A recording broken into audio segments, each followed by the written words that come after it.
Al ulama warasatul anbiya. Ulama itu pewaris Nabi Muhammad SAW.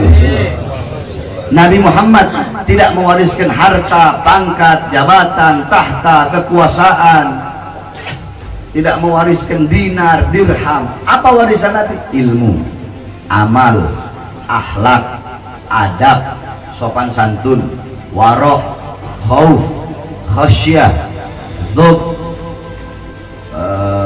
amar ma'ruf, nahi mungkar, jihad, majlis ilmu. Ini warisan Nabi Muhammad SAW.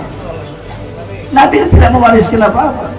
Warisannya Nabi, makanya dikatakan al ulama amanahur rasul. Ingat ini, al ulama amanahur rasul. Ulama itu adalah amanahnya Rasul. Maksudnya apa? Para ulama mereka itu yang diamanahkan oleh Rasulullah. Rasulullah mengamanahkan ini agama kepada para ulama. Rasulullah amanahkan ini agama, ini Islam, ini Al-Quran, ini akhlak, ini adab, ini iman, ini amar ma'ruf, ini nahi mungkar, ini warok, ini khauf, ini khasyah, ini takwa. Semuanya ini ilmu Allah amanahkan kepada para ulama. Jadi ulama itu yang memegang amanah Rasulullah, tapi tidak semua. Fa idza lam yuhibbud dunya, selama ulama itu tidak cinta kepada dunia. Fa idza lam yukhalitus sultan, dan selama ulama itu tidak bergaul dengan penguasa. Kalau dia bergaul dengan penguasa, tidak menegur, kemudian dia cinta kepada dunia, faqad khanallah wa rasul, maka dia telah mengkhianati Allah dan mengkhianati Rasulullah. Pertanyaan saya, apakah ada pengkhianatan yang lebih besar di dunia dan di akhirat selain daripada mengkhianati Allah dan mengkhianati Rasulullah? Ulama yang menjadi amanah daripada Rasulullah, tapi kalau dia cinta kepada duniawi, dia bukan menghidupkan Islam tapi cari hidup dalam Islam. Dia bukan menghidupkan agama tapi cari hidup dalam agama. Dia bukan menghidupkan dakwah tapi cari hidup dalam dakwah. Dia ceramah pasang tarif, dia ceramah pasang tarif, yakni menjual ayat-ayat Allah, menjual hadis.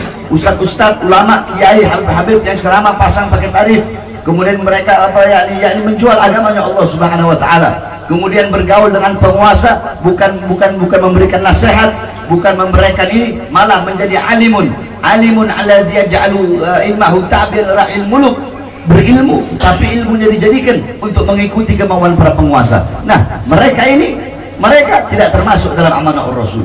Mereka tidak termasuk dalam ulama yang memegang amanah Rasulullah SAW. Bahkan mereka termasuk dalam kategori faqat, ingat ada faqatnya, faqat, sungguh faqad khanallah wa rasul, sungguh mereka telah mengkhianati Allah dan mengkhianati Rasulullah. Tidak ada pengkhianatan sepanjang zaman, tidak ada pengkhianatan yang lebih besar selain daripada mengkhianati Allah dan mengkhianati Rasulullah SAW. Ulama ada dua, ada ulama yang benar, ada ulama yang ulama benar juga ada dua, ada ulama yang tegas, ada ulama yang lembut. Nah, yang lembut jangan pernah menghilangkan ketegasannya Nabi. Terserah ente mau bahas ilmu Nabi, akhlak Nabi, adab Nabi, bagaimana sopan santunnya Nabi, itu benar, semua benar. Tapi jangan pernah ente orang menjatuhkan, menjelekkan, ya, menjelekkan beliau-beliau, para ulama, para habaib, para kiai yang ceramahnya tegas, yang mengajarnya tegas. Jadi yang lembut jangan hilangkan ketegasan Nabi. Yang tegas, kita orang juga nih, yang tegas tidak boleh menghilangkan kelembutan Nabi. Jadi ibarat kata begini, kita yang tegas jangan coba Nabi Muhammad membakar Masjid Diror, jangan cuma begitu aja yang kita bawa. Nabi Muhammad itu kalau yakni idza khataba ihmarat ainahu, Nabi Muhammad kalau khutbah kedua matanya memerah, wa ala sautu meninggi suaranya. Nabi Muhammad itu berperang, Nabi Muhammad itu berjihad, Nabi berkata afdhalul jihad kalimatu haqqin rasul. Jangan cuma hanya itu saja, tapi kita yang tegas juga harus menyampaikan bagaimana akhlak Nabi. bagaimana adabnya Nabi, bagaimana sopan santun Nabi, bagaimana kasih sayang Nabi kepada orang-orang kafir zimmi, kafir mu'amman, kafir mu'ahad. Bagaimana sabda Nabi, man adza dhimmiyan faqad adani, barang siapa yang menyakiti kafir zimmi sama seperti menyakitiku. Bagaimana hadis Nabi, man qatala muwahhadan lam yarih raihatal jannah, barang siapa seorang muslim yang membunuh seorang kafir yang dimana dia ada hidup damai, memiliki perjanjian damai dengan umat Islam, kemudian si muslim bunuh, maka si muslim yang membunuh itu tidak akan pernah mencium bau surga. Nah, kita orang yang tegas, kita bawa akhlak Nabi, kita bawa adab Nabi.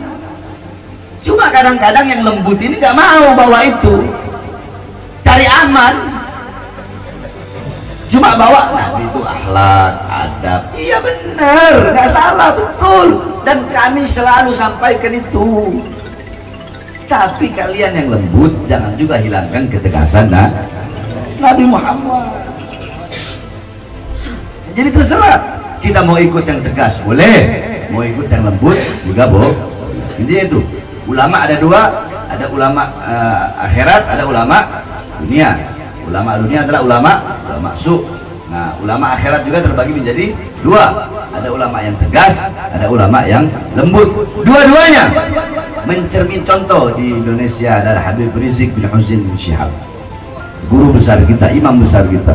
Beliau tegas di dalam menyampaikan ceramahnya, bahkan beliau rela dipenjara berkali-kali demi menegakkan kebenaran, demi menyuarakan kebenaran. Beliau singanya Allah Subhanahu wa Ta'ala. Beliau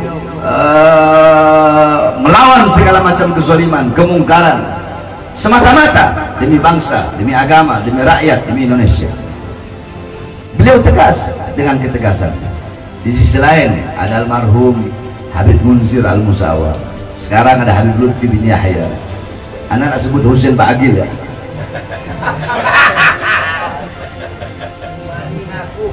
Paham? Habib Lutfi bin Yahya, almarhum Habib Munzir, Habib Rizik bin Syihab.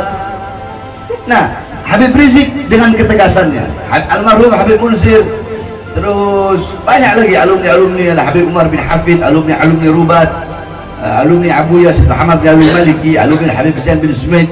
Banyak beliau-beliau yang lembut juga, itu mencerminkan kepribadian Nabi. Karena Nabi tidak selalu tegas, Nabi juga tidak selalu lembut. Jadi yang tegas mencerminkan kepribadian datuknya Rasulullah, yang lembut juga mencerminkan kepribadian datuknya Rasulullah. Ini yang namanya tawassut, tengah, nggak ke kanan, nggak ke kiri. Ini namanya tawassut. Dengar Sim, kalau kata Aldo ngopi, paling aku paham ya. Jadi ulama ini dalam kitab Ihya Ulumuddin, ulama sama kita sama apa enggak? Ulama dengan kita sama apa tidak? Tidak akan pernah